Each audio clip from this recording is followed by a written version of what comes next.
بتحبوا البوملي وبتعتلوا هم تقشيره؟ شوفوا هالطريقة شو هينة بتقشير البوملي.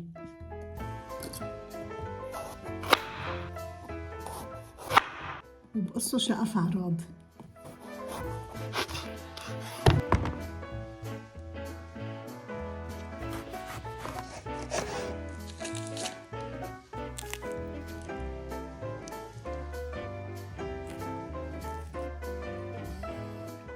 شفتوا السماكة قد ايه؟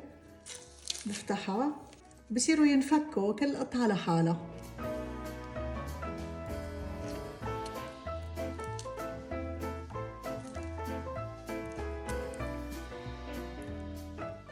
كتير بحب البوملي، بيشبع أول شي، تاني شي غني كتير بالفيتامين سي، بيقوي المناعة، بحارب الأكسدة يعني بحارب الشيخوخة، غني بالمغنيسيوم بخفف الأوجاع وبخفف التشنجات العضلية، كمان غني بالبوتاسيوم وهيدا الشي بيساعد إنه نحافظ على ضغط الدم الطبيعي. إنه في أهين من هيك طريقة لتقشير البوملي؟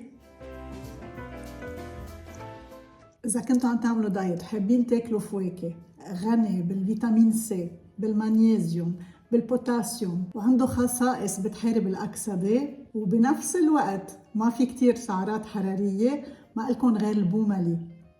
ما بننسى شو؟ نفس بالطبخ. I love you all.